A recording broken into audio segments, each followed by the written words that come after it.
নমস্কাৰ প্ৰিয় দৰ্শকসকল, মই মীৰাই আপোনালোকক সকলোকে স্বাগতম জনাই আজিৰ ভিডিঅ'টি আৰম্ভ কৰিবলৈ ওলাইছোঁ। দৰ্শকক মই আজি আপোনালোকক ব্ৰহ্মাই কি কাৰণত শংখৰূপ ধাৰণ কৰিছিল আৰু বিষ্ণুৱে কিয় বৰা ৰূপ ধাৰণ কৰিছিল তাৰ লগতে ব্ৰহ্মাণ্ডৰ উৎপত্তিৰ বিষয়ে বৰ্ণনা কৰিবলৈ ওলাইছোঁ। আহকচোন ভিডিঅ'টিৰ মাজলৈ আগবাঢ়ো। আকাশত স্থিৰভাৱে গমন কৰিবলৈ একমাত্ৰ শংখইহে বিশেষ সমৰ্থবান হয়।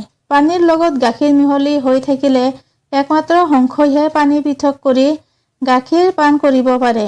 অৰ্থাৎ মিশ্ৰিত জ্ঞানাজ্ঞানৰ অংশ একমাত্ৰ শংখইহে ভেদ কৰিব পাৰে। সেইবাবে ব্ৰহ্মাই জ্ঞানৰূপ বিবেক লাভ কৰিবলৈ শংখৰূপ ধাৰণ কৰি শিৱলিংগৰ কাষে কাষে উৰি আকাশলৈ গমন কৰিছিল। আনহাতে বিষ্ণুৱে লিংগ দৰ্শন কৰি চিন্তিত হৈছিল। লিংগ সৃষ্টি কেনেকৈ হৈছে সেই কথা জানিবলৈ নানা কাৰ্যত লাগি থকা বাবে ভাল বেয়া জ্ঞান তত্ত্ব জানিবৰ ইচ্ছা কৰি বহু চিন্তা কৰি বিষ্ণুৱে বৰা ৰূপ ধাৰণ কৰিছিল বুলিব পাৰি। আনহাতে বৰা কল্পক সুপ্ৰসিদ্ধ কৰিবৰ বাবেও বৰা ৰূপ ধাৰণ কৰা বুলিব পাৰি।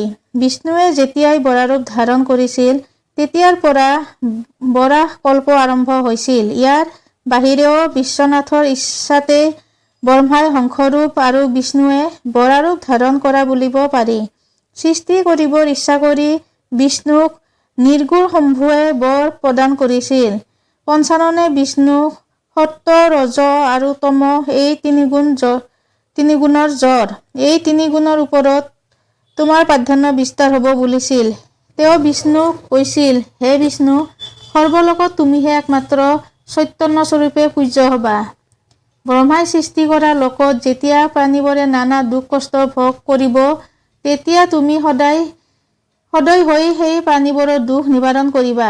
তুমি সৰ্বলোকৰ হিত সাধনৰ বাবে আৰু উদ্ধাৰৰ বাবে নানা ৰূপ ধাৰণ কৰি জগতৰ কল্যাণ সাধন কৰিব পাৰিবা।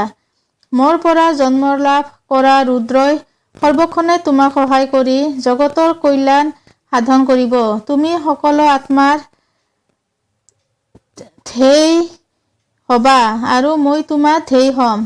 ভালদৰে বিচাৰ কৰিলে তুমি আৰু মোৰ মাজত যে অনুমাত্ৰ ভেদ নাই সেই কথা মনত ৰাখিবা। মোৰ ভক্তই যদি তোমাক নিন্দা কৰে তেতিয়া মই মোৰ ভক্তৰ সকলো পুণ্যফল নাশ কৰি নৰকলৈ পঠাম। মানুহ আদিয়ে তোমাক ভক্তি কৰি পৰম মুক্তি লাভ কৰিব পাৰিব। তুমি মানুহৰ মুক্তিদাতা, পূজ্য আৰু ধ্যেয়। পৃথিৱীৰ মানুহে অথবা এই বিশ্বৰ সকলো প্ৰাণীয়ে তোমাৰ পদাশ্ৰয় কৰিলেই মোৰ আশ্ৰয় লোৱা বুলি গণ্য কৰা হ'ব। তোমাক আৰু মোক পৃথক বুলি ভবা মানুহে নৰকত বাস কৰিব লাগিব। ব্ৰহ্মাৰ আয়ু 100 বছৰ হ'ব। সিমান দিনলৈ তুমি মোৰ দৰ্শন লাভ কৰিব পাৰিবা।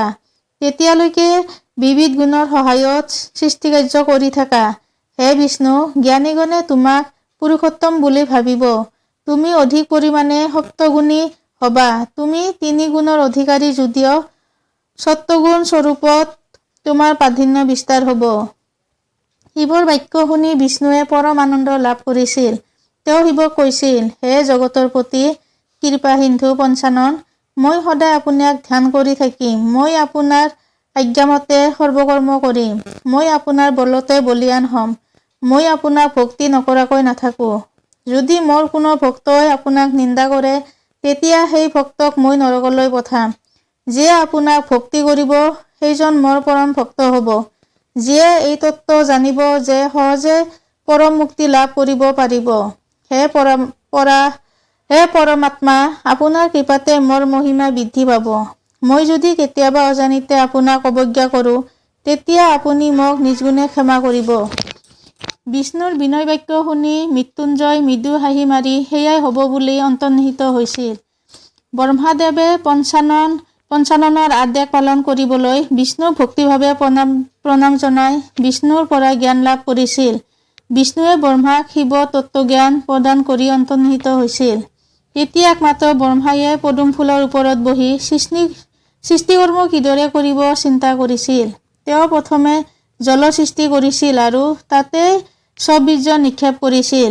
তেতিয়া তাত চতুৰ্বিংশতি তত্ত্বময় এটি অণ্ডৰ সৃষ্টি হৈছিল। সেই অণ্ডই কণী যিহক ভেদ কৰি পোৱালি ওলাই বীৰ্য উৎপাদক গ্ৰন্থিক অণ্ড বোলা হয়। বিশাল ৰূপ ধাৰণ কৰিছিল আৰু ক্ৰমান্বয়ে ঘনীভূত হৈছিল। সেই দৃশ্য দৰ্শন কৰি ব্ৰহ্মা অতি আচৰিত হৈছিল। তেওঁ যেতিয়া ভয় ভাৱেৰে কঠোৰ তপস্যা কৰিছিল, তেওঁ 12 বছৰ কঠোৰ তপস্যা কৰাত বিষ্ণুৱে তেওঁক দেখা দি কি বল লাগে সুধিছিল। ব্ৰহ্মাই কৈছিল, হে প্ৰভু, মোক দেৱ পঞ্চাননে তোমাৰ হাতত সমৰ্পণ কৰিছিল আৰু মোক জগত সৃষ্টি কৰিবলৈ নিৰ্দেশ দিছিল। মই এটি অণ্ডৰ সৃষ্টি কৰিলো, যদিও মোৰ সেই সৃষ্টি জড় পদাৰ্থৰ দৰে হৈছে। হে দয়াময়, তুমি দয়া কৰি মোৰ সৃষ্টিৰ চেতনা সঞ্চাৰ কৰা। ব্ৰহ্মাৰ কথা শুনি বিষ্ণুৱে প্ৰীত হৈ অনন্ত ৰূপে সেই অণ্ডত প্ৰৱেশ কৰিছিল। তেওঁৰ মূৰ আছিল সহস্ৰ, ভৰি সহস্ৰ, চকু আছিল দ্বিসহস্ৰ। তেনে ৰূপৰ এটি পুৰুষাকাৰ ধাৰণ কৰি সেই অণ্ডব্যাপী আছিল। তেতিয়া পাতালৰ পৰা সত্যলোক পৰ্যন্ত সকলো নিজে নিজে সচেতন হৈছিল। বিৰাট পুৰুষ সেই সনাতন বিষ্ণুৱে সত্যপদ আশ্ৰয় কৰি সুশোভিত হৈছিল। তেতিয়া তপনিধি ব্ৰহ্মা পদ্মাসনে তপলোকক আশ্ৰয় কৰি স্থিতি লাভ কৰিছিল। ব্ৰহ্মাই তেতিয়া নিজৰ মনৰ পৰা পুত্ৰ 4জনৰ জন্ম দিছিল। সেই পুত্ৰ 4জন সংসাৰৰ প্ৰতি আসক্ত নাছিল। তেওঁলোকে সৃষ্টি কৰ্ম নকৰি একমাত্ৰ বিষ্ণুক চিন্তা কৰি গুচি গৈছিল। সেই পুত্ৰ 4জনক 4 সিদ্ধ বোলা হয়। 4 সিদ্ধই সতন, সনাতন, সনত কুমাৰ, সুনন্দ বুলি আন পুৰাণত পোৱা যায়। ব্ৰহ্মাৰ কথামতে প্ৰজা সৃষ্টি নকৰি গুচি যোৱাত ব্ৰহ্মাই ঋষি কেইজনমান সৃজন কৰিছিল। তেওঁলোকেও প্ৰজা সৃষ্টি কৰিবলৈ অনাসক্ত হৈছিল।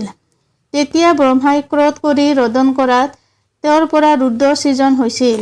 তাৰ পাছত ব্ৰহ্মাই ভৃগু আদি সপ্তঋষিক মনৰ পৰা সৃজন কৰিছিল। ব্ৰহ্মাৰ মনৰ পৰা নাৰদৰো জন্ম হৈছিল।